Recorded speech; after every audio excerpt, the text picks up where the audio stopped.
What's up, dudes? Coming at you here with a video that I have been putting off and put off and put off for many years. And the main reason behind it was there's just so many options and so many different ways to go about doing this thing. And what we're talking about is 3D printers.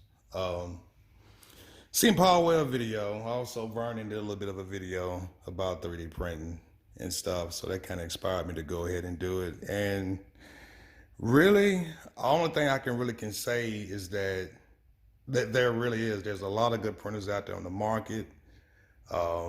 Many different types of filaments to use. It's a lot of different software programs to do the actual printing with. I mean, it's a lot of different things going on that can be real confusing and intimidating to a lot of people, which it was to me. And that's the reason why I went with this particular printer. This is the DaVinci Pro 1.0. It's got the capability to do the laser engraving and all of that stuff on it, which I haven't even touched that. I just do the filament printing, and I can print anything on it. I print PLA, ABS, and PETG. So far, my favorite to print though, for like parts and stuff, for the planes, stuff that need to be really durable, I typically print those out of ABS. But I love to print a lot of stuff out in PLA. PLA on this particular printer, my settings for it, it just makes some really nice quality stuff. But anyway, we'll get into that a little bit further down the road. But why I went with this printer though is because one, it's an enclosure. That to me, when I was doing my research on 3D printers, that was one of the huge features that I most definitely wanted, because people were saying, hey, look, you need to have this to where it's more climate control, wind can't really get to it, so on and so forth. Keep the dust out as well. And that was a big push for me to get this printer. And at the time I bought this printer, it was like 2017. It wasn't a lot of printers that had a auto level feature for the beds. And this one does. I mean, it doesn't do it by itself. It just basically tells you to where to move. It's got 3 points on the bed, and it tells you which way to rotate them to get the bed level. And it'll keep, retesting itself, readjusting until it gets itself satisfied. And to me, that was like, oh, heck yeah. That seemed to be one of the biggest hangups was, if you don't have a level bed, your prints ain't gonna come out good. So that's another reason why I went with it. And it's got a heated bed on it.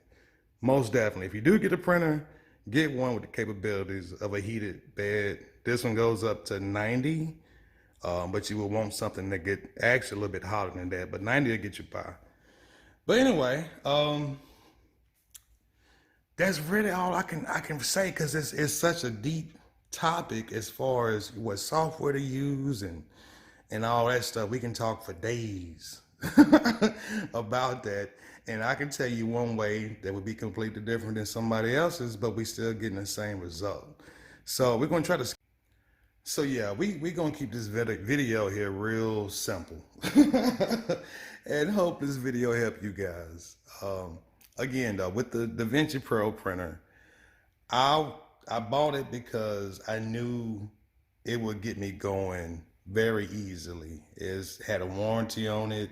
It already has its own, oh God, what is it called? It's got its own little software that does all the formatting to put supports in it and all this in there. It's got its own specified stuff, and it actually has a customer support to back it up. So that was a big push for me to get that. And I was able to start printing immediately using their filament. And everything was great, worked out perfect, no issues, as long as I was using their brand filament. It was just once I started to venture out into different brands and stuff, that's when I started having a little bit of issues. But it was more of a less just figuring out how to change the settings in the printer and getting all that worked out. Mainly retraction and speed, for different filaments and stuff. And that's something that you guys will learn when you dive into it, and the guys that's already printing, I know you dudes already know all about it. But I was able to start printing from day one of setting this thing up. As far as the designing side of printing go, that it took me a while to pick that up. It really, really did. I mean, at least after me owning this printer and learning how to print stuff and figuring out how to print stuff right, just to be real about it, I didn't start really printing stuff about 2 years later. I mean, as far as designing things on my own, about 2 years later.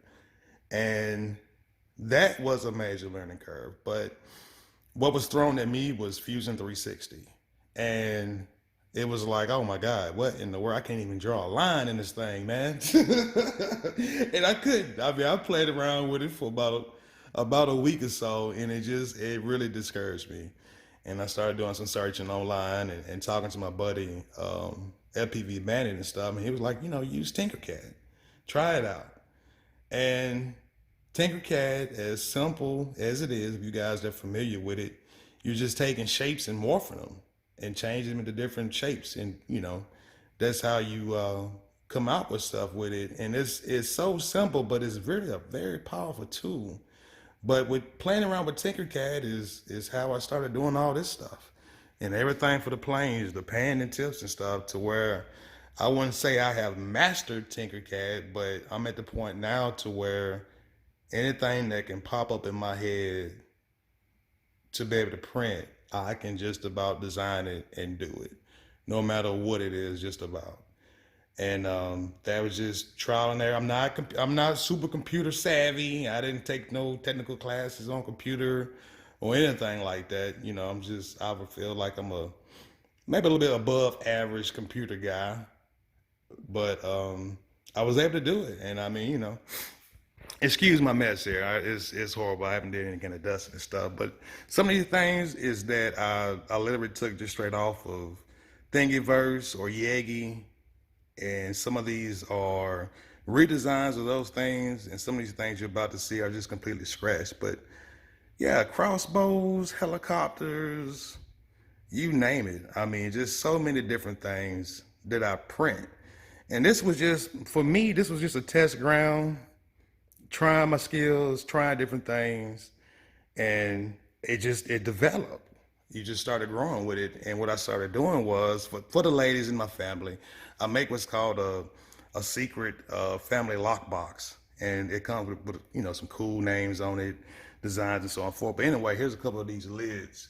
The camera don't do it no justice, if you guys can even see this stuff. But these were some of the lids I've done on this 3D printer now, which that one you really can't see because it's blue. But there's a lot of different cool, look at that, just beautiful designs. There's a lot of things you can do on the printer, other than printing parts for planes. But most definitely, if you invested like me into the RC world, a 3D printer is gonna be your best friend. There's always something that you can print for yourself, whether it's tools or camera mounts, pan and tips, is always something that. But anyway, should you get one? I mean, yeah. I mean, if you in the mix like I am, and you like to tinker around with stuff, you got the time to be able to do it. Yeah, most definitely get you a 3D printer. Don't be intimidated by it. Take your time and do proper research on a printer before you buy it. Don't go by what all the big accounts are saying. My motto to it, I know I get a lot of people frying at me when I say it, but it's just the truth. If they don't have an affiliate link on the particular video, that's potentially a real user. They're not trying to sell it to you, so their experience, in my opinion, usually would be more valid. They're not going to cut any corners. Yeah, you got some real guys out there that'll tell the truth from the get-go about the item, whatever not, but my opinion, the smaller guys, seeing other people actually buying it and using the printer or whatever not is more valid to me than seeing somebody's trying to promote it and sell it and make money off of it. That's just my opinion. So that's how I ended up with this particular printer. It was just a lot of individuals that had it at the time, and it worked out great for him. So you do the same thing if you're in the market for looking for a printer. And baby steps. Baby steps, do a lot of research, a lot of different ways to do things. As I said, that's why I'm not going to go into crazy details about it. But again, my printer prints out well. And I done had this thing since 2017. And let me show you guys how much runtime. There you go. The lifetime of this printer has 4,366 hours on it. That's a lot of printing. That's a whole lot. And I have to say, you know, even though all my planes right now got stuff on it, I print stuff for my kid, you know, my neighbor's kids, making toys. And then I here recently I started doing some prints and stuff for my work. You know what I mean? 3D print designing parts, and bam, it's coming out right here at the house. You know, I don't have to send it all to the company for to have them to print it out. I can do everything here, test it, and you know, you're good to go. So it's good to have a printer. If you're, like I said, if you somewhat savvy and you got the time to invest in it, my opinion is very rewarding. But it's kind of like iNav. It can be one of them love to hate relationships if you got a problem. Because trying to figure out what's going on with it can be pretty stressful. But you know, it's always overcoming to some extent. This printer just, I mean, in my opinion, it does fine. It loves PLA, loves PLA. And no issues with that at all. It does good with ABS too, you know, but it's playing around with the different settings stuff on it. But anyway, far as what kind of bed to use, glass bed, metal bed, whatever. I tried a couple different types of tape. I actually did try a glass bed on this particular printer, and the best results I got was with this painter's tape. So here you go again. You know, what works for one man may work completely different for another. But no slurry, no glue, printing ABS and PLA directly on top of that. No issues at all. Prints coming out perfect. So anyway, with that being said, we're gonna go ahead and wrap it up. Hope this guys will give you some ideas maybe, and maybe some inspiration to go ahead and dive into it, because there are a lot of cool things on Thingiverse that's already designed. All you gotta do is be able to put it off into the computer software program and be able to print it, you know, and it's gonna come out perfect without you not having to do anything to it, for the most part of it. So, you know, if you get you a good printer that comes pre-set up good, already got some good settings in the software, I mean, you can be printing the same day. So, you know, and like I said, you can do the design part down the road. You know, that was my whole thing. I'll start designing stuff later. I just want to be able to get in the Thingiverse and start being able to print parts out for my planes. And that just spiraled into me printing my own stuff, pans and tills, my own little basic little mini business I got here. You know, as far as printing out parts for people, the pan and tills, a lot of folks love them. People like the little mini pan, belt driven system I got, antenna holders. I mean, I get orders for that stuff all the time. Even the little Dragon Link covers, well, holder actually. That's for the Dragon Link, holding the Dragon Link in place. I sell those all the time. But anyway, you dudes enjoy. I hope this video helps any acquiring minds, and I didn't confuse anybody anymore. But we out, y'all. Peace and love.